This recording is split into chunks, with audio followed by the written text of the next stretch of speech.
The following questions are from the passage Ski Tracks on Silver Bells, so you may want to have that passage and the questions in front of you to be able to answer them. Number 1. Which quote from the selection supports the theme? So let's break this question down real quick. A theme is the lesson or the moral in the story. So in Ski Tracks on Silver Bells, our lesson or our moral is that it's better to be kind than to be the best. Before we even look at the answer choices for this, we can think about why we know this theme. Chip is skiing downhill and he sees a man who's hurt and he risks almost not getting through with the race in order to help and save this man. So we probably are going to look for something that shows his kindness or shows that he's trying to be selfless and help somebody instead of winning, which would only help himself. So if we look at our answer choices, A says winning the race would make him the junior champ of the Steamboat Springs Ski Club. Well, that's actually the complete opposite. If he was only focused on winning the race, that wouldn't show us the theme. That would show us that it's better to be the best than it is to be helpful. With B, his skis bit the snow as he zigzagged through the gates 10, 15, 20. That doesn't really have anything to do with the theme. It's completely unrelated. C, though his knee hurt, he thought only of winning the race. Again, that also shows the opposite. That would show that he's only focused on winning and not on being a good person. D is our only one left, so let's see if it works. You're a fine skier and you have a compassionate heart. Well, compassionate shows that someone is kind. So if someone is a good skier but they also have a compassionate heart, that would show our theme of it's better to be kind than it is to be the best. And this is actually what Big Mike says to him after he's in the hospital, and he says, you know, the guy who you helped wants to meet you because he had done such a good job of being selfless instead of having to worry about himself. So D is our correct answer for number 1. Number 2, how are the characters in the selection affected by the setting? Well, let's break this down. Our characters are the people in the story. In this case, Matt and Chip and Roger and the stranded man. The selection just means the text, affected means changed, and the setting in this is the time and place, which in our case is a snowstorm. So let's see, how are Matt or Chip or Roger or the stranded man affected by the snowstorm? Well, if we look at A, Chip becomes a stronger person because he helps a man in need during a snowstorm. Well, that's true, and that shows how he's affected by it. He shows that he is affected by the snowstorm because he stops to help a man and becomes a better person. Let's keep looking, though, just to be sure. B, Roger becomes scared and skis away by himself, leaving Chip alone in the woods. That's not what happened. That's completely false. He left to get help, but he didn't leave because he was scared, so that's completely unrelated. C, Big Matt is disappointed that Chip almost left a man alone in the woods to compete in a race. That's completely false. Big Matt was really proud of him at the end of the story. And Chip crashes during the snowstorm and gives up his dream of skiing in the Olympics. That's kind of true. He does end up crashing, but it didn't say anything about giving up his dream, and it also doesn't really show us anything about the setting as well. So A is our best answer because it shows how Chip was affected by the setting of the snowstorm. Number 3. How does the conversation in paragraphs 2 and 3 impact the story's plot? Well, remember, a conversation is just two people talking to each other. Impact is going to be effect, and the plot is what happens. So how does the people talking in paragraphs 2 and 3 affect what happens later on in the story? Well, anytime you see where it directs you to a paragraph or directs you to a part of a text, you absolutely want to go back and look at it. So let's look at paragraphs 2 and 3. He says, Chip is talking. He says, I bet I could win with only one ski, he said to his younger brother Roger. You'll win, said Roger, the way you've been practicing. So what do I gain from this conversation? What do I learn about my characters? Well, I learned that Chip is a really good skier, but he's also a little bit full of himself. But I know that he's really good, right? So if I know that Chip is a really good skier, which of these is going to be my best answer choice? A, it foreshadows how Roger will easily win the race with no problems. Maybe, remember, foreshadowing means hints, but remember, Roger is not the one who's skiing. Chip is the one who's skiing. So they're kind of trying to trick me there. And even if it was talking about Chip, he doesn't end up winning the race with no problem, so that wouldn't really be a good answer choice. B, it predicts that a conflict will prevent Chip from winning. Maybe, because it shows that if nothing gets in his way, he should have no problem winning. So obviously, if we're having a story, we want a little bit of, something to go wrong so we have something to think about. So maybe it tells us that something might go wrong to give us a little bit of a conflict. C, it shows that Roger is jealous of Chip and will start a conflict. Not really. There's no conflict between him and Roger. I'm going to go ahead and get that one out of here. That one doesn't even make sense. And D, it demonstrates how arrogance can negatively affect anyone. maybe from that paragraph, yes, but later on in the story, he becomes very selfless. So I don't know that D is my right answer either. Now, this is a tricky part where I've got 3 different answers that I'm not sure about. I really got to go back to the question. How does the talking affect what happens later? Well, I think I can get A out of there because I know that that's not about Roger. I know it's about Chip. I don't know that D is my best answer because that's not what happens. B is what happens. So I think B is probably what I need to go with. Him having this nothing getting in his way would cause him to win. So if he's not going to win, there must be some kind of a conflict. And that is what ends up happening in our story. Number 4. What is the effect of the author's use of foreshadowing in paragraph 4? Well, foreshadowing is any sort of a hint that an author gives us about what's going to happen later in the text. Since it says paragraph 4, I'm going to need to go back and reread paragraph 4 to know what kind of hints the author is giving me. So what is paragraph 4 going to make me think will happen later? That's the question I want to be asking myself as I'm looking at it.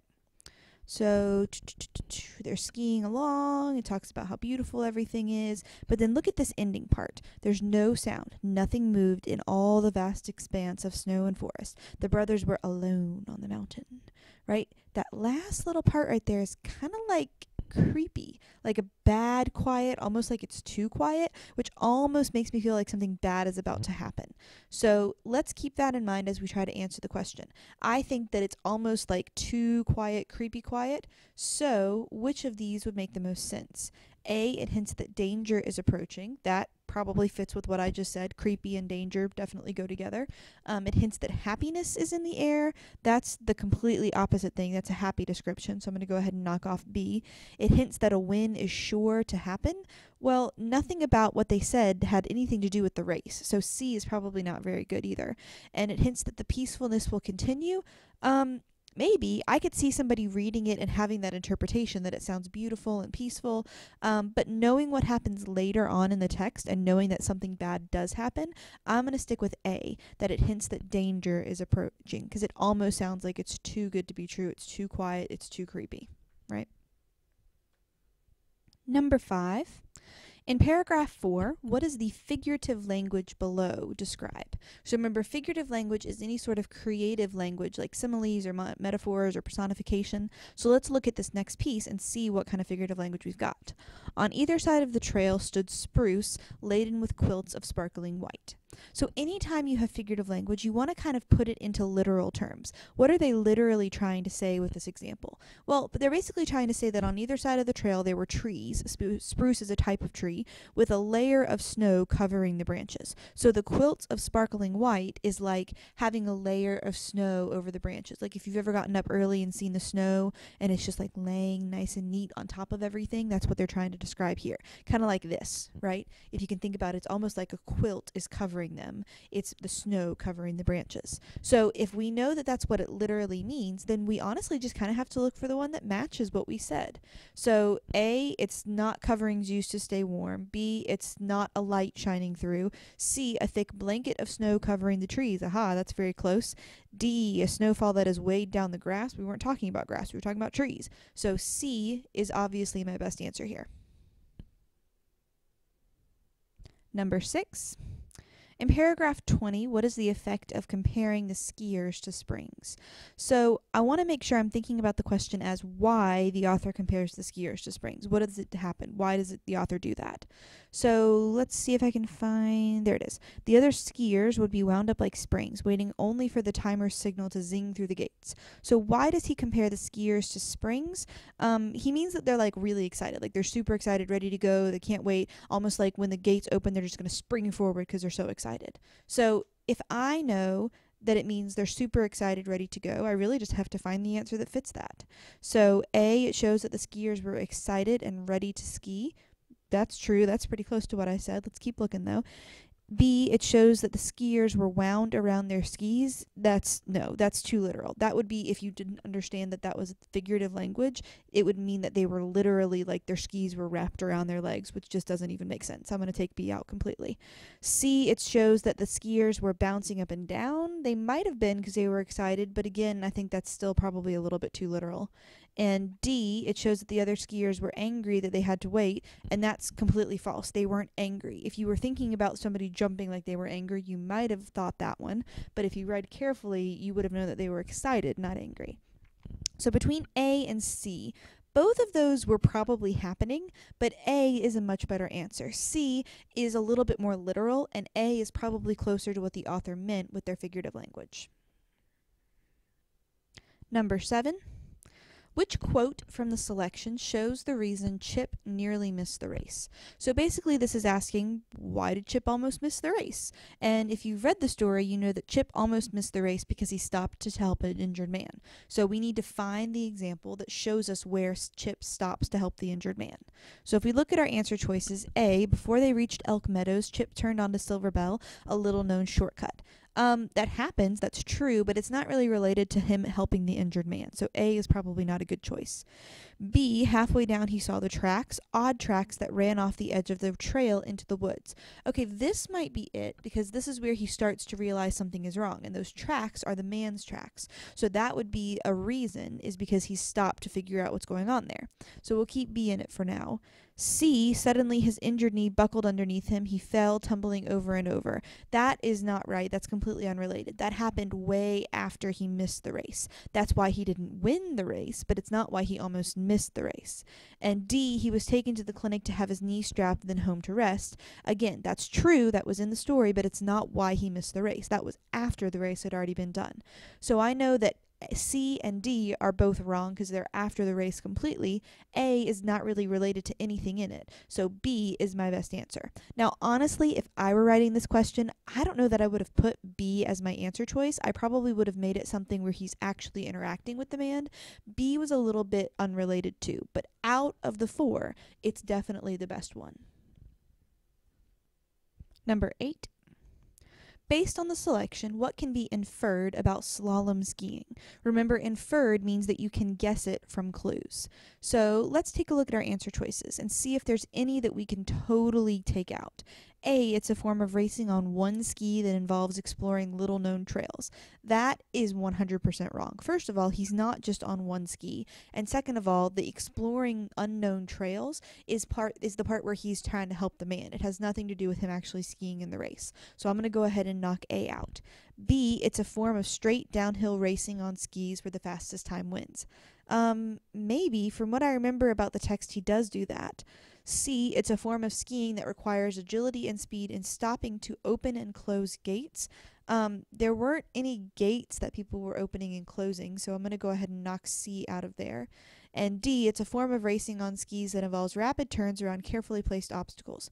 Now, I do remember seeing the terms gates, which I don't think are like physical gates, but I do think there might have something to do with obstacles. I know that like when I've watched the Olympics before, there's some times where they ski straight down the mountain, and there's other times where they ski like back and forth, zigzagging.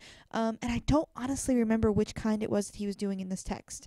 Anytime I can't remember, if I just choose randomly, that's a bad strategy. I want to go back and figure it out from the text when I'm not sure. So let me go back to the part where he's racing. I know he's zooming down the course. He's zigzagging through the gates. There's where the gates came from. But those aren't like physical gates like with a latch that you open. I know that he's maneuvering around a pole. Okay, so that's another obstacle there. And so it's kind of going to be what looks like this. If you've ever seen this on the Olympics, sometimes they set up a course where there's like these little flags or poles or things that the guys have to go back and forth around. That's slalom skiing. That's what we're looking at here. So if this right here is a picture of what Chip is doing, then D is going to be my best answer. He's not just going straight down the hill, he's zigzagging back and forth. And I can get that from some clues that are in the text there as he's racing. The next set of questions come from the passage On This Day. Crazy Jordan Henderson leads First Crowd Wave, so you may want to have this passage in front of you as you look through the next set of questions. Number 9. How does the first sentence affect the reader's understanding of the rest of the selection? Well, the first thing I need to do to answer this question is go back and read the first sentence. My first sentence is right here. You've got to make sure when you're looking at these that you're looking to really see what's what. Some people may have thought that it was where the number 2 is, but it's this sentence right here. On October 15th, 1981, a professional cheerleader, Crazy George Henderson, led the first audience wave at an Oakland athletics game. So how does that affect how we understand the rest of the text? Well, we've got A, by beginning with the outright statement that George Henderson performed the wave first. That's true. That's what happened. I think A might be what I'm looking for here, but I'm going to keep going to make sure. B, by capturing the reader's attention with a startling statistic. Well, it was neither a startling or a statistic. Remember, a statistic is numbers, like 58%. It didn't really give us anything like that. C, giving us a detailed history of the wave. It wasn't really detailed. It was just sort of straightforward and quick. D, by specifying the scientific reasoning for the wave's origin. They do that later in the text, but this was nothing scientific here. So A is definitely my right answer for number 9. Number 10.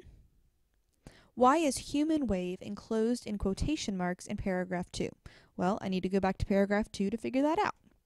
Let's see, human wave is down here. So it's kind of like they're saying Crazy George Henderson decided to leave them in the first human wave. So they're like, I don't know, almost like it was a new thing. So they're like saying it's kind of a thing. I'm not really sure. So let's look at my answer choices then. A, it's a direct quotation spoken by a character. Well, nobody is speaking here, so it's not going to be A. B, it's the meaning of a specific nautical term. Nautical is about boats, so it's not going to be that. Nautical is anything like related to sailing and boats like that, which is not the kind of wave we're talking about in this passage. C, it's the name of a group of surfers well known for their skills. Again, we've got nothing to do with water. It's not that kind of a wave, so it's not going to be anything to do with surfers either. And D, it's the name for a specific fan activity at athletic events. That is definitely true. So based on that, D is definitely going to be my best answer for number 10. Number 11. In the context of paragraph 5, what is the meaning of unveiled? Well, again, I got to go back to paragraph 5. So let's see. Here's 5. Let's see if we can find unveiled. There it is.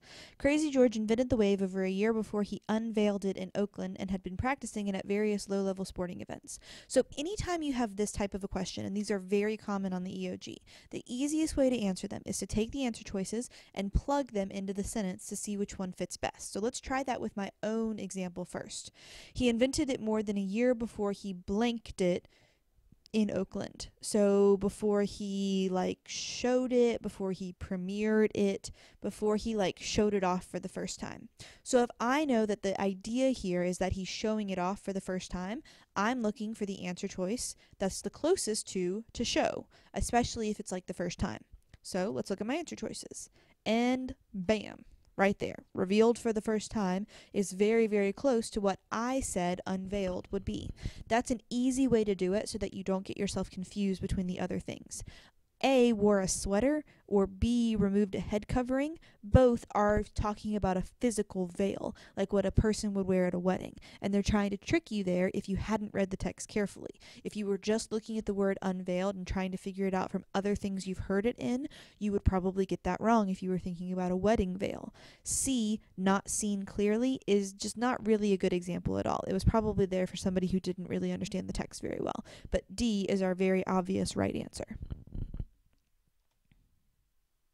Number 12. Based on the context of paragraph 11, what is antagonism? So one thing I can do when I get questions like this is think about what I already know about the word. Well, when I see antagonism, that reminds me of two things. First, I know that anti is a prefix that means against or not, so antagonism might be anti-something. I also know that antagonist is the bad guy in a story, so antagonism and antagonist might be similar. I want to make sure I check with the context of the story, though, because I might be way off if I'm just going from memory. So let's see. Antagonism is right here. He is stirring up trouble with his antagonism. And if you look right here, where he gets banned from the NFL, he jumps into the stands, he's taunting people. Those are examples of his antagonism. So what do we think antagonism is? It's probably taunting somebody or bullying somebody or being really aggressive towards somebody. So if I know that antagonism means taunting or bullying, now I just have to look at the answer choices to see which one fits best. Unfortunately, I don't see taunting or bullying anywhere on my list, so I'm going to have to break these down a little bit more. A, active hostility.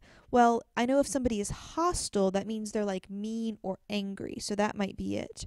B, energetic action. I mean, it takes energy to be a bully, so maybe. C, friendly gesture, definitely not. It's way too positive. D, open cooperation, again, is way too positive. So I'm going to knock out C and D. I know that's not it. So I think the difference between A and B is just kind of neutral. Like energetic can be good or bad, but active hostility, that's definitely negative. And antagonism is definitely negative as well. So I think A is definitely going to be my best answer. Number 13. According to the selection, why is there controversy over the creation of the wave? Well, I know from remembering in the text that there were two different people who said they created the wave. Actually, more than two people who said they created it. So I know that some of the controversy might have come because multiple people were saying that they invented it. So if I look at my answer choices, these are a lot of details and these are kind of long. Based on just looking at them right here, B is starting to look like kind of a good answer that's kind of similar to what I said, but I'm not totally sure.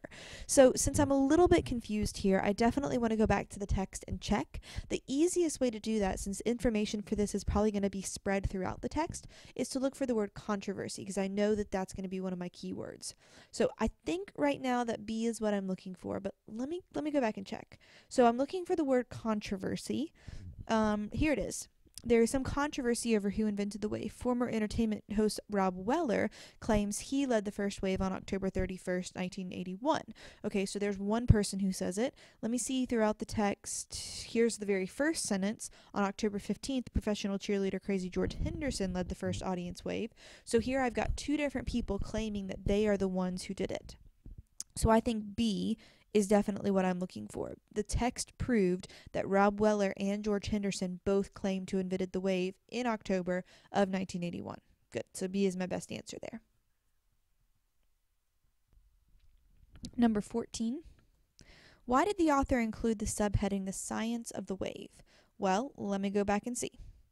This is the science of the wave, and this is the part that follows after it. So from looking at what they talked about in this section, I think this section is called the science of the wave because it's all about how scientists are studying the way waves work in crowds and the way of the science, kind of like the scientific stuff behind it. So with that in mind, I think that it's called the science of the wave. A, to show that the wave is a unique event that merits scientific study. That's true, so that might be the right answer. B, to show that scientists have studied the wave and understand how it works. That's also true, so that might be my answer. C, to show that the wave gained popularity at the 1986 World Cup. That's true, but that's not what this section was about. That was actually mentioned somewhere else in the text, so I'm going to take C out. And D, to show that the wave can be started as few as 35 people. That's true, but that's really just kind of some little detail, so I'm going to go ahead and take out D as well. So now I'm kind of stuck between A and B. Both of them are true. Both of them are what the section was about. Both of them are reasons why it would have been the science of the wave. But I gotta figure out which one's better. So let's go back to the question. Why did he include the subheading? Why did he show the section as the science of the wave? Well, it shows that it's going to be about scientists studying it and studying how waves work. Okay, hold on. I think I got it. Because they've already studied the wave, right? A makes it sound like the wave is a unique event and they should study it. But B shows that they actually have studied it, which is what that section was about. It was about all the things they found out from studying the wave. So since A is kind of hypothetical, I think I'm going to take out A, and I think B is definitely my best answer for number 14. Number 15. What is a summary of the section, the science of the wave? So let's go back to science of the wave. It talks about, how scientists have studied it, all the different things they found about how waves start. So I would say a summary, if I were going to write my own summary, would be scientists have spent time studying the wave and have determined that the wave is a cool phenomenon that can be started by just a small group of people. They've also found that crowd waves tend to develop in the same way, regardless of the crowd or the location. So if I know that's my summary, now I just kind of have to look for the one that matches the best. So A, the human wave is a fad that is no longer popular in Mexico. That's true, but it's really just a detail. So A is probably not going to be my best answer. B, there is a systematic way in which a human wave is produced. that's true. They definitely said that. C, at any given sporting event, a human wave will be different. That's straight up false. They said it's going to be very, very similar no matter where it is. And D, there are no consistent features in a human wave. That's false too, because that isn't exactly what they said. They said there are consistent features, even when it's not in the same place or the same people. So I can go ahead and take out C and D. I think B is going to be my best answer. A is too detailed. C and D are both wrong. So B is my best answer. Number 16. Which statement gives support to the assertion that George Henderson created the wave? Phew, that's a mouthful of a question. Let's simplify that. What they're basically asking here is which one of these things helps prove that George Henderson created the wave? So which one of these would be evidence to show us that he created it? Well, A, the wave became widespread in the 80s and early 90s. That tells us when it took place, but it doesn't tell us who did it. B, Rob Weller claims he led the first wave on October 31st, 1981. That would actually prove against George creating it because that shows somebody else says they did it too. C, the A's season ended on October 15th, 1981, and there I am on the video leading the wave. Now, if I is George, then that definitely makes sense and that definitely proves it. D, the wave was a very intimidating thing for a while until everybody copied us. That's kind of unrelated. That doesn't even really help us at all. So I'm thinking that C is right, but I want to go back and check because I don't know if the I in this sentence is George Henderson. So let's find it. Here I am. The A's season ended on October 15th, 1981, and there I am on the video leading the wave. Crazy George writes on his website. So I is Crazy George, which means this checks out with the text, which means that C is definitely my right answer. The next set of questions are from the poem adapted from Storytime, so you may want to have that poem in front of you as you look through the next set of questions. Number 17. How does the use of descriptive language affect the reader? Well, descriptive language is basically like details and descriptions of stuff, which this poem has a lot of. So how do all of those details and descriptions affect you when you're reading the passage? A, the reader wants to find out more about the adventures. Maybe, if you're getting lots of details, it would make you want to learn more about it. B, the reader will tell stories of adventures. Not really. Having details isn't going to make you want to tell stories necessarily. C, the reader will want to go on an adventure. I don't know, maybe, but probably not. D, the reader can visualize the adventures. I think that's a pretty good answer. If you give lots of details to a reader, lots of colors and descriptions and, the way things move, it's easier for them to picture it in their head. So I'm going to take B and C out. I'm pretty sure those aren't right. And between A and D, A might be true, but I'm pretty sure D is definitely true for most readers. So I'm going to say D is my better answer here. Question 18. In line 3, what does the phrase, "the flame leapt high," tell the reader? Well, let's go back and look at line 3. Here is "the flame leapt high." From little lips when nights are cold and in the grate a flame was high. Okay, so it's like a fire, like they're sitting around a fire, right? So they're either like by a fireplace or they're outside at a campfire, but everybody's like gathered around a fire to hear the stories. Okay? So with that in mind, there's a fire in the fireplace, maybe. They are building there's a building on fire outside. Maybe. The children are building a fire. No, the fire is already built. D, the firemen are putting out a fire. No, that's just weird. There's no fire here. So C and D are definitely both out. Either they're building a fire or there is a fire. I don't know if they're inside or outside, though. Let me go back and look real quick. Well, nights are cold, so they're probably inside. And it's in a grate, which is what is usually a fireplace. So I'm going to go with A, that there's a fire in the fireplace. Number 19. Based on the context of lines 21 through 22, what is the meaning of defame? Well, let's go back to 21 and 22.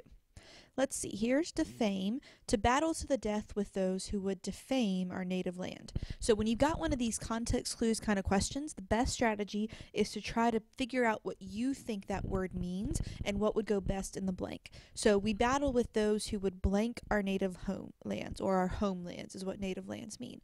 So we would battle with those. So why would you battle with somebody who's doing something to your homeland? Or what would make you want to battle with somebody who's doing something to your land?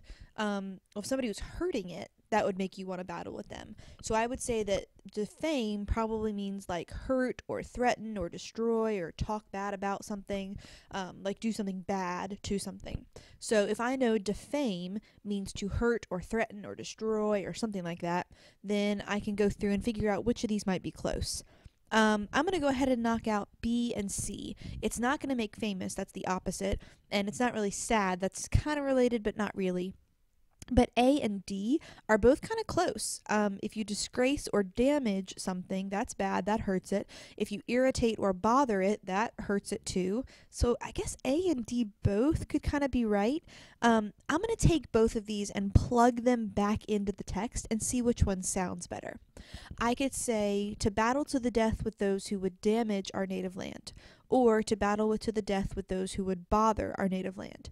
Both of them technically are the right meaning, but I don't know, damage sounds a lot stronger. If you think about bothering somebody is just kind of like being annoying. And I don't know that you would battle to the death with somebody who's just annoying, but you might battle to the death with somebody who destroyed your home. So I think the first one here is definitely our best answer. So I'm going to go with A, disgrace or damage, for number 19. Number 20. In line 30, what is the meaning of the word beset? All right, I got to go back and look at line 30. Let's see. Beset is right here. When by our foes we are beset. So again, the best way is to sort of just plug it in and see which word would go best there. So we desperately fight when by our foes we are blank. Well, first of all, that's a really confusing sentence. So I'm going to simplify the sentence down a little bit. Desperately means like to do something a lot or to do it hard, and foes are enemies. So the sentence really should read, we fight hard when by our enemies we are blank. So you would fight hard when your enemies attack you or challenge you or intimidate you. So beset must mean like attacked or challenged or intimidated. So with that in mind, let's see. We've got frightened, defeated, attacked, angered. The best way to figure these out is to put those words in the sentence. So we fight hard when by our enemies we are frightened, when by our enemies we are defeated, when we are attacked, or when we are angered. Well, B, I'm going to go ahead and erase because that's totally wrong. You wouldn't fight hard when you were defeated. You'd fight hard before you were defeated. A and D are both kind of similar. Frightened and angered, they both make sense. You would fight hard if you were angered or if you were frightened, but they're very, very similar. Both of those are emotions, and they're emotions that are very strongly tied to one another. And so it may be hard to pick A or D, because if one of them is right, the other would have to be right too, and that's not an option. So I'm going to say A and D are probably both wrong. C is a whole lot closer to what I said. We fight hard when by our enemies we are attacked. That makes the most sense with that sentence. Number 21. In line 39, how does the phrase, we always conquer just in time, affect the poem? Well, here in line 29, it matters not how high we climb, how many foes our pathways block, we always conquer just in time to go to bed by 9 o'clock. So what's happening here, remember, this is a poem about a dad or a granddad telling his kids stories, and they like go on adventures and they run around the house and they, like pretend to fight battles and pretend to like slay dragons and stuff. But no matter what happens, they always just happen to win and beat everybody, no matter how many things happen. They just always happen to win by 9 o'clock. Isn't that interesting? So what happens is the dad just kind of happens to make the story end right when the kids have to go to bed. So the dad's doing it on purpose. He's like, oh, and then we beat him, and then we beat him, and then we were done. Yay, it's time to go to bed. So the dad is kind of like in charge of it, and it's almost kind of a funny thing he does. Like he makes it end right when they have to go to bed. Oh, darn, look at that, it's bedtime. So with that in mind, the idea that the dad just happens to make the story end when they have to go to bed, let's see, suspense, maybe. I'm gonna knock out B and C. It doesn't explain how their foes were beaten in battle. It doesn't show that they fought gallantly, which is like bravely. So it does kind of create suspense, but it's more of like a funny kind of amusing is like a funny as opposed to like a laugh and fall on the floor funny. So it does kind of create this amusement that the dad is kind of almost tricking the kids into always ending right when it's time for them to go to bed. So I'm going to say D is my best answer there, because the dad is kind of trying to be funny, and it kind of makes it a funny thing for the reader to think that the dad is almost kind of tricking the kids here. Number 22. In the poem, how does the speaker know it's time to end his story? Well, this actually goes back to the exact same place as number 21, this very ending here. We always conquer just in time to go to bed at 9 o'clock. So the dad always kind of happens to make the story end right when the kids are supposed to go to bed. So even if they're in the middle of a battle, and then he died, and okay, yay, we won, and go to bed, right? The dad is sort of in charge of how the story goes, so he always ends it right when the kids are supposed to go to bed. So if we look at that as our answer choice, the dad ends the story when the kids have to go to bed, then C would be our best answer, right? The kids have to go to bed, so the dad ends the story. The next set of questions come from the passage From Marbles to Machines, so you may want to have that passage in front of you as you watch the next part. Number 23. Which quotation summarizes the central idea of this selection? So this article was mostly about people all throughout time and all over the world using different systems from voting, using marbles from voting, using machines for voting, using everything they could think of for voting. It talked about how some places use old-fashioned methods, marbles, some places are more modern, machines. It talked about how voting methods can be customized for a population's need, like in places where people can't read, they do things differently. And it talked about how voting overall is just really important. So those are some of the highlights of the article. Those are some things I'm going to look for in a summary. So A, early voters used simple, inexpensive objects to cast their votes. That's just a detail. That's not a good summary because it doesn't include all of the things. That's just the very first part of the article. B, many different styles of voting machines have been invented to make counting more accurate. Again, that's just a detail. It only talks about the counting. It doesn't talk about any of the other aspects of voting that the article talked about.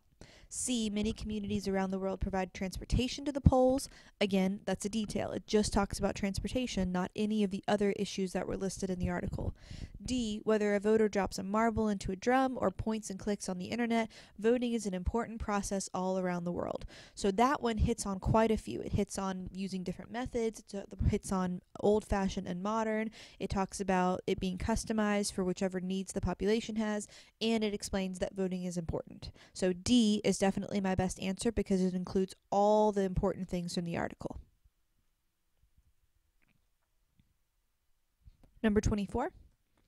What is the reason the selection is named From Marbles to Machines? Well, marbles and machines are both ways voting has been done in different places and in different times throughout the world. It's different ways people have voted. So when I look at my answer choices, A, to show how voting is done in America, well, marbles aren't used in America, so it can't be A. B, to show how voting has changed over the years. That's true, so I'll keep that one in there. C, to show how people vote in Australia and Switzerland. Kind of, but it's more than those two countries. It's not just those two. And D, to show how many countries remind their citizens to vote. Neither of those tools are tools for reminding people. They're tools for actually doing the act of voting. So B is going to be my best answer here because A, C, and D are either not specific or just plain wrong. Number 25. What is the purpose of the first paragraph? Well, I'm going to have to go back and reread the first paragraph. The first paragraph mostly talked about how people all over the years, all throughout the world, have voted in many different ways. It gave examples of how the Greeks, Americans, Romans, Italians have voted in different ways. So the main purpose of the first paragraph was to introduce different ways people have voted over the years. So let's look at our answer choices.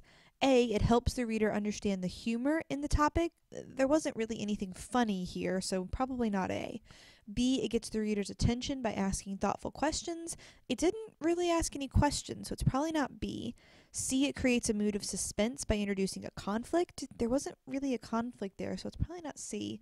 D, it provides a brief history of voting practices in different cultures. That's probably pretty true, right? That's fairly close to what I said about it being different throughout time and in different places. So D is definitely my best answer here. Number 26. According to the selection, why is voting privately by paper ballot called kangaroo voting? Well, let's go back and see. Kangaroo voting is right here.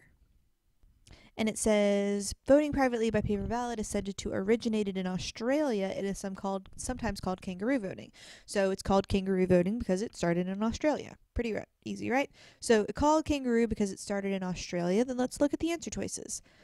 Pretty obvious, it's going to be C, right? That's where kangaroos live, and so that's why it's in Australia. It's not kangaroo because it's by children. You don't put it in a pouch. It has nothing to do with ancient Rome. It's in Australia, which is where kangaroos live, so that's why it's called kangaroo voting. Pretty straightforward.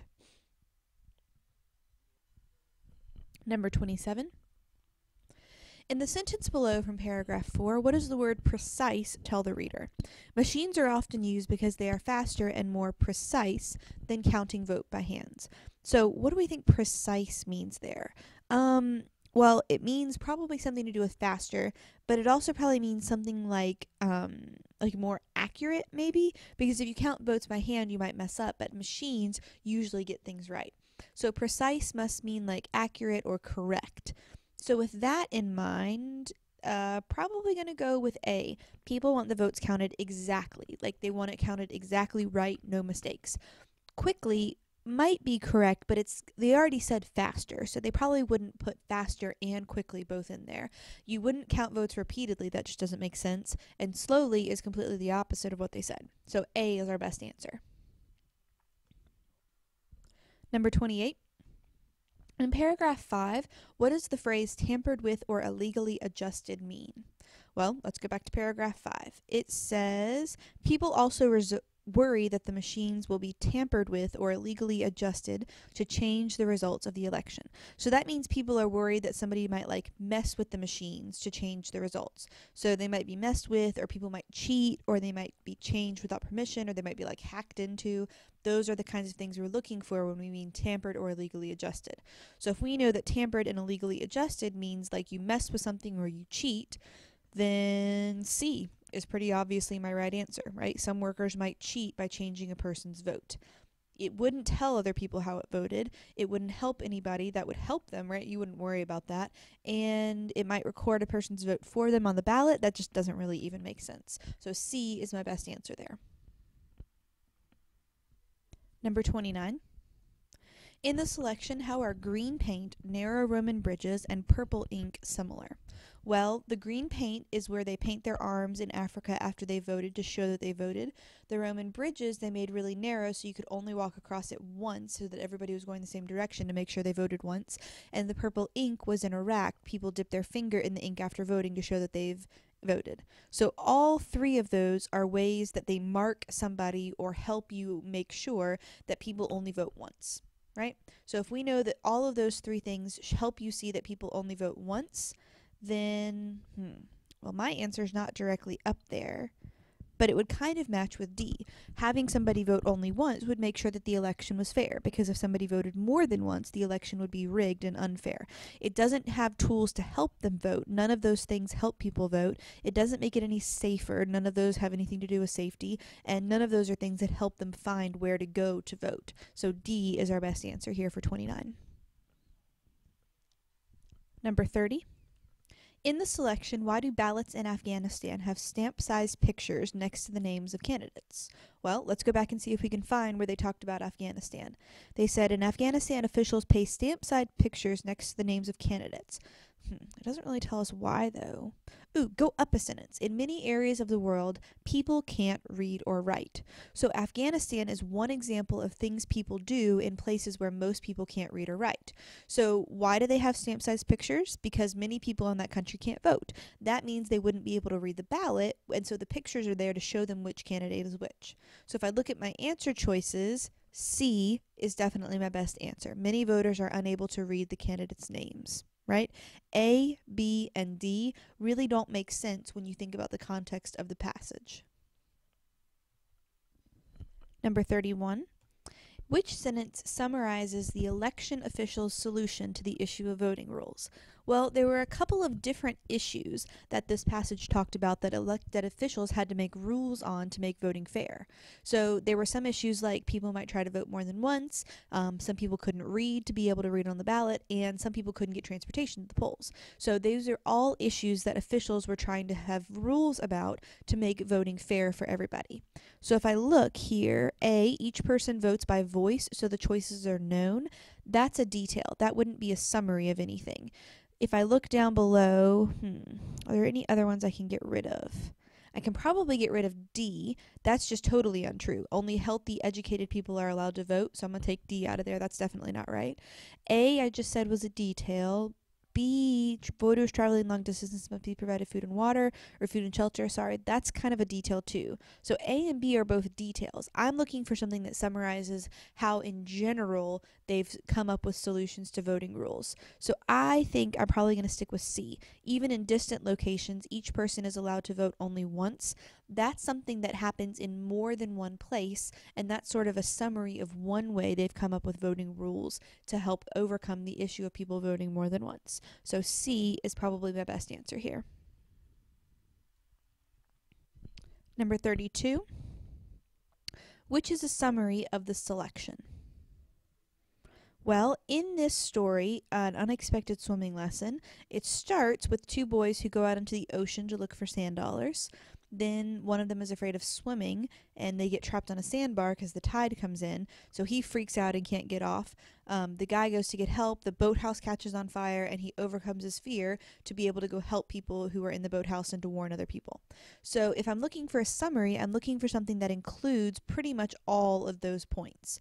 So let's see, is there anything here that is just wrong that I can get rid of?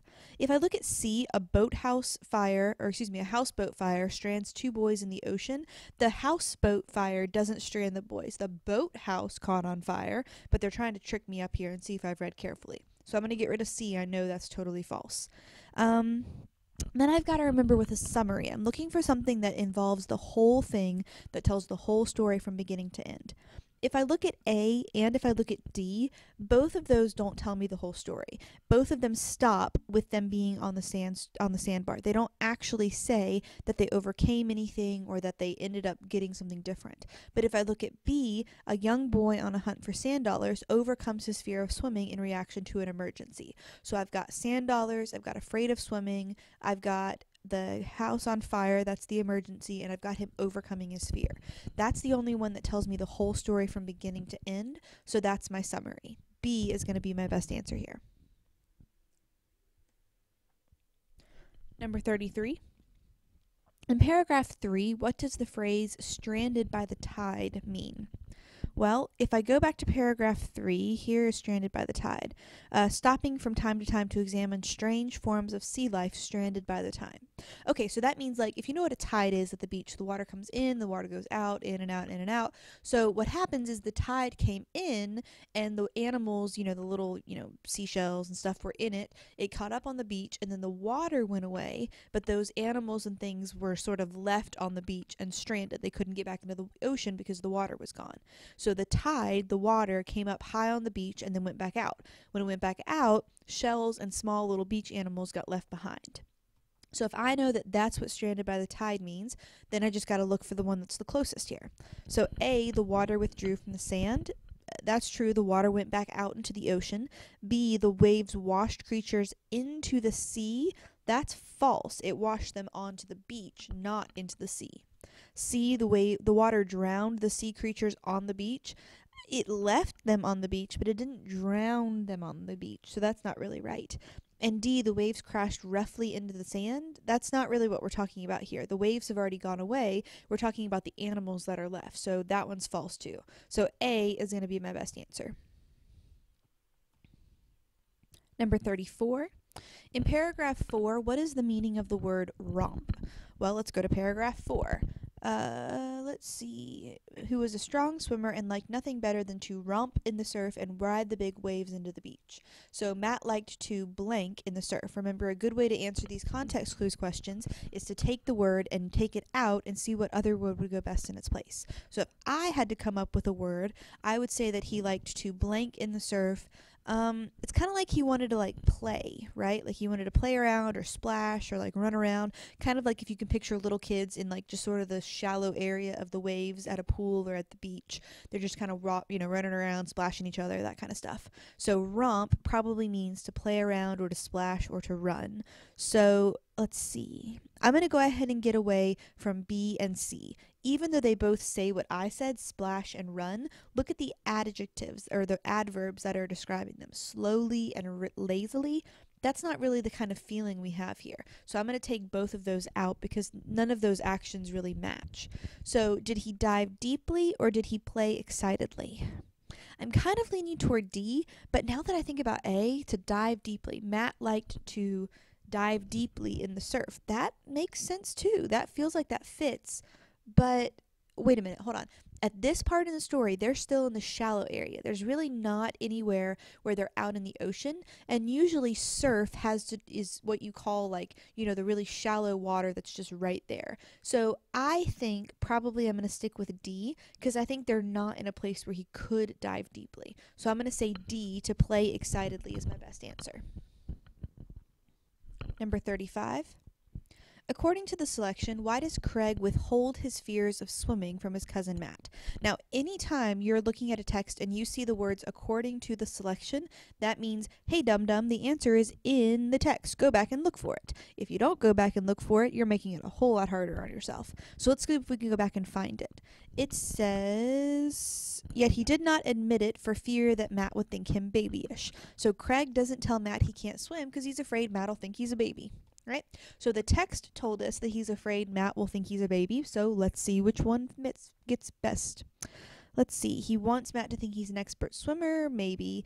He thinks that Matt is afraid of the animals in the ocean. He thinks Matt is afraid. That's wrong. Let's take out B. He's worried that Matt will ridicule him. Ridicule means to make fun of, so maybe. He thinks Matt will want to leave him alone. Yikes, this one's kind of tricky. So I know it's not B, but A, C, and D are all logical things that someone might think if they're afraid of somebody making fun of them, thinking he's a baby. But A and D, I don't really have any evidence for, whereas C, I do. I know that he's worried Matt's going to make fun of him because he said he's afraid Matt will think he's a baby, and if he thinks he's a baby, he'll probably make fun of him. So C is probably the answer I can support the most, and so that's the answer I want to choose. You've got to be very, very, very careful on these kind of questions, that you're picking the answer that's actually supported by the text. It didn't say, why do you think? It said, according to the selection. It's asking you, which one did the text say is true? And the only one the text backed up completely was C. 36. In paragraph 8, what does the word absorbed tell the reader about Craig? Well, let's go back to paragraph 8. Absorbed by the race to get rich quick, Craig followed Matt still farther out onto the sandbar. So absorbed here means like he's like totally into it. He's really interested. So he's really interested in something. He's focused on it. So which one is closest to the meaning of interested in or focused on? Well, I'm going to take away A and C. Those are both a different example of absorbed. If you were taking the idea of like a towel absorbs water, then you might think A and C, but that's not the way it's being absorbed here. We're talking about him being really interested in. Excited kind of makes sense, but D is a much more directly right answer. Focused is a much better substitute for absorbed than excited, right? So D is going to be my best answer. Number 37. In the selection, why was Matt frustrated with Craig? Well, the part where he gets frustrated with him is where he is going to go swim in, but Craig won't go. And so Craig is afraid, and Matt keeps trying to tell him he's okay. So he's probably frustrated because he's like, dude, come on, it's not that big of a deal. Like, he doesn't think it's a big deal, and so he's frustrated because he doesn't understand why Craig thinks it is. So if I look at my answer choices, I'm going to go ahead and take out C. He didn't want to look for more sand dollars. That had nothing to do with anything with what was going on here. D, he knew that Craig was the better swimmer. That's actually completely false. He knew that Matt, was the better swimmer, so I'm going to take away D. So A, he thought he would be late if he waited for Craig. He was worried that this tide would come in, but he wasn't necessarily worried about being late. B, he couldn't understand why Craig was scared. That's probably a better answer. So I'm going to go with B. He could not understand why Craig was scared. Number 38. In the selection, why does Craig enter the ocean and head for shore? So let's go back and see if we can figure out where in the text this happens. He's on the sandbar. Matt has gone to get help, and he looks up and he realizes the boathouse is on fire, and he goes running off into the water without even thinking about it. So why does he go off and finally leave the sandbar? He goes because he knows the boathouse is on fire, and he doesn't know if anybody else sees it, and so he goes to make sure that he can get help for people. So if I know that the reason he gets in the ocean is because the boathouse is on fire, he wants to go help and make sure everything's okay, then B is my best answer, right? That's very, very close to what we said based on what the text was about. He doesn't think the tide will overpower him. He's not worried about his dad arriving, and he doesn't tell himself anything about swimming in a pool. B is our best answer for sure. Number 39. How does the setting affect the selection? Well, remember, the setting is the time and place that the story is taking place in, and in this case, it's a beach and an ocean and the water. So how does the fact that the story takes place at the beach affect what happens, or affect the characters, or affect anything that's going on in the text? Well, the fact that it's at the water causes the conflict of Craig being scared. If they weren't at the water, then it wouldn't be a problem. He would be fine because he's just afraid of swimming. So if I look at my answer choices, I'm pretty much automatically drawn to A. The setting causes Craig to become fearful. That's very similar to what I said. But let's check the rest just to be sure. It's definitely not B. That's the opposite. Matt is not the person who's fearful. Craig is. And Matt already knows how to swim, so C wouldn't make sense either. Now, you could argue that the setting does cause Craig to learn how to swim, because being at the beach, he does finally at the end overcome his fear of swimming.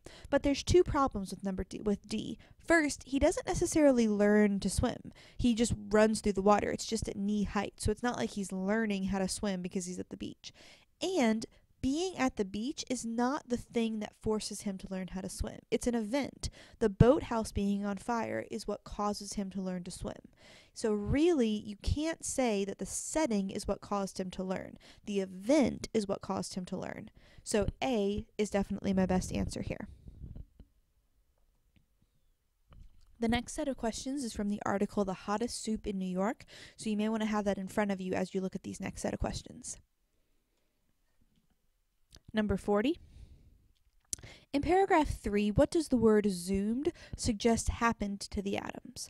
Well, if I look back at paragraph 3, let's see. The scientists zoomed 2 gold atoms through a ring that is 2.4 miles apart and smashed the atoms together. So basically what they're doing is they're taking both of the atoms and getting them moving really, really fast and moving them toward each other so they collide. So it's like they're pushing them really fast and hard toward each other. So if I know that zoomed here probably means to push them really fast and hard toward each other, then C is pretty obviously my best answer. They're moving rapidly. That means they're moving fast or quickly. Question 41.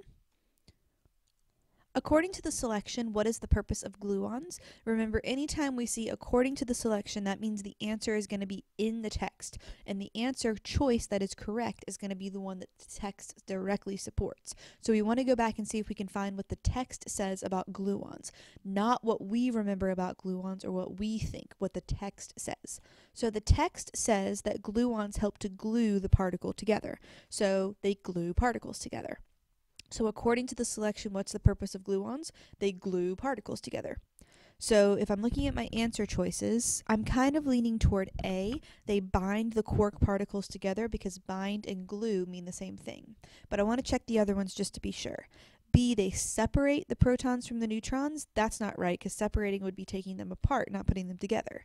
C, they form the boundary of the nucleus. That would be like surrounding something, and that's not really what we're talking about here. And D, they help the quark particles to duplicate. Duplicate would be to make more of something, which again is not what we're really talking about here. So A is definitely my best answer. They bind the quark particles together based on what it said in the text. Number 42. In paragraph 8, how is the word anxious used? Now, before I even look at paragraph 8, I know that the word anxious can be used in more than one way. Sometimes people use anxious to be a good thing, and sometimes they use it to be a bad thing. So I probably want to be on the lookout to see which way it's being used here. So we are extremely anxious to find out how this works. They told her, why is it a liquid? So they're trying to figure out, and she's like, let's see, we are very blank to find out how this works. Well, they've discovered something new. and they want to learn more about it. So they're probably more of a good anxious, right? Like they're excited, they're nervous, like, oh my gosh, I can't wait to find out, like they're eager. So something like they can't wait. So it's a good thing, right? Anxious here is being used in a positive way, like, oh my gosh, I'm so excited. So if I think about it in that terms, whatever my answer choice is probably going to have to be positive too. So if I know that they use anxious in a positive way, I can eliminate all the answer choices that have a negative connotation to them because I know those are not going to help me out here. So I can take out fear because fear is negative. I can take out fury because that's the same thing as being angry, and that's definitely negative. And I can take out boredom because boredom is negative. I'm looking for a positive connotation here, and the only positive connotation I have is to convey excitement. So B is my best answer here. They're very excited to find out how it's going to work. That's the way they're using the word anxious. Number 43. Which summarizes the information about quark gluon plasma from paragraph 11. So if I go back and look at paragraph 11, it was mostly about how the color of quark gluon plasma changes color as it heats up. So the hotter it is, the more different colors it shows. So scientists are able to measure its temperature by observing its color. If they know that what each color represents as far as temperature is concerned, then they don't have to measure it with a thermometer. They can measure it just by looking at it. So if I go back here and I know that I'm looking for an answer that's similar about how it changes color as it heats up and it measures it by looking at its color, then I know I'm looking for B, right? Its temperature is indicated by its color.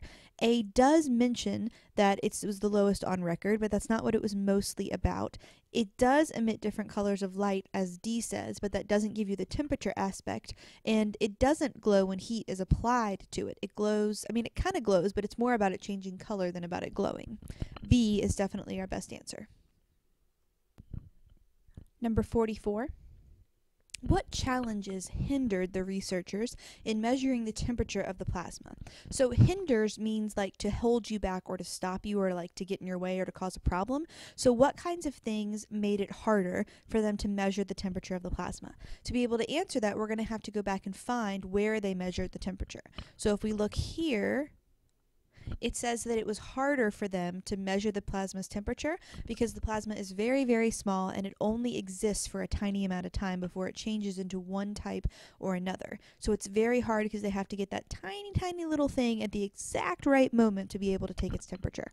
So what were some of the challenges that hindered them? The fact that it's very small and the fact that it only exists for a very small amount of time. So if I have that as my answer and I know that's what the text said, then it's very easy to see that C is my correct answer. The plasma was extremely small and only existed for a fraction of the second. I know it's not too large or too slow. That's the opposite. That's false. I know that B, it is moving very fast, and it is probably too small to catch, but they were able to catch it. That's not part of the problem. And it's not about how thin it is. It's mostly about how small and about how it doesn't exist for very long. So C is my best answer. Number 45. In the last paragraph, why did the author include the quote from Chris Quigg? Well, let's go see what Chris Quigg had to say. He said, these are still the early days, he told Science News. Like many good observations, this opens up many questions.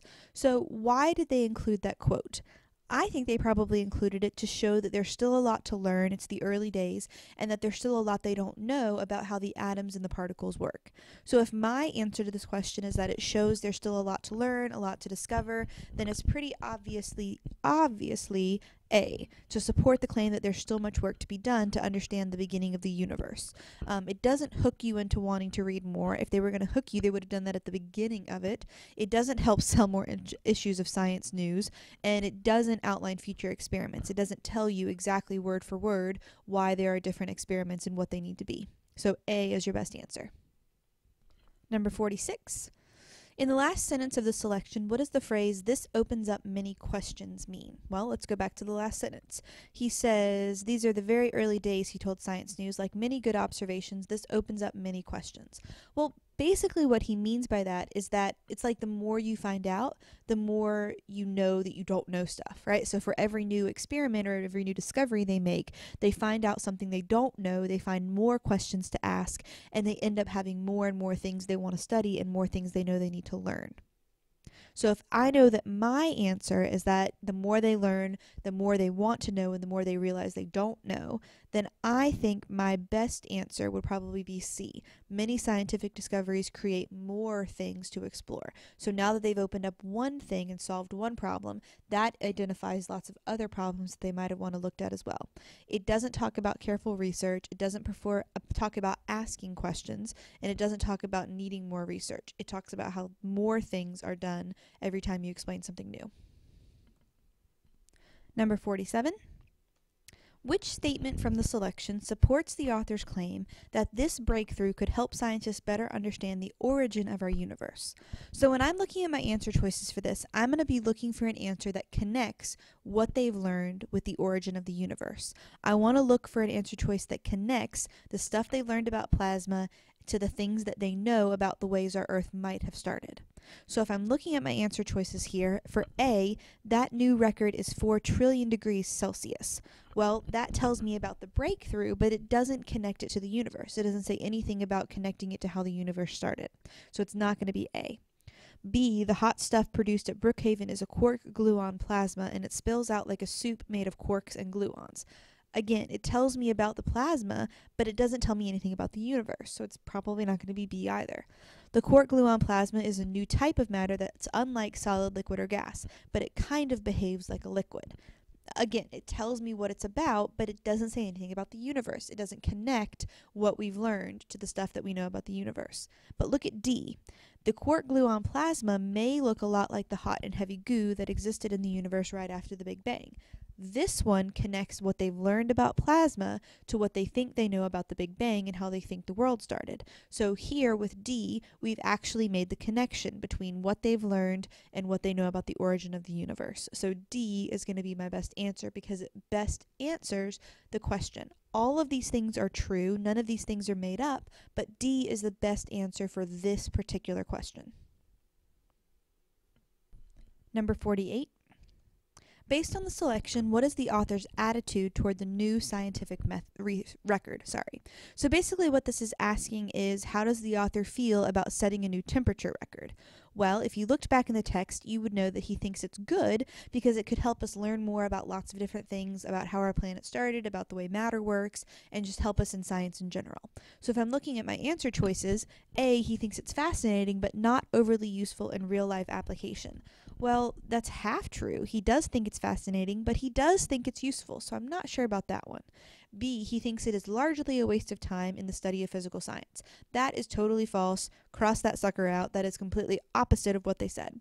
C, he thinks it is an interesting observation that could be useful in classrooms. Maybe. He does think it's interesting and it would be useful in classrooms. D, he thinks it's an important discovery that will help further scientific research. That's true. He definitely thinks that. Alright, so I've got A, C, and D, which are all at least partially true. I'm going to go ahead and click out A because I know I've got some other good options because A isn't completely true. Now, C and D are both true, and the author would probably agree with both of those statements. But C is very, very specific, and it only talks about classrooms. And the article didn't really just say classrooms. It said in general, learning about matter, learning about how our universe started. There's much more far-reaching ways that it could be helpful other than just in a science textbook. So I think D is probably going to be my best answer because it explains what he thinks and it tells overall how it could be useful.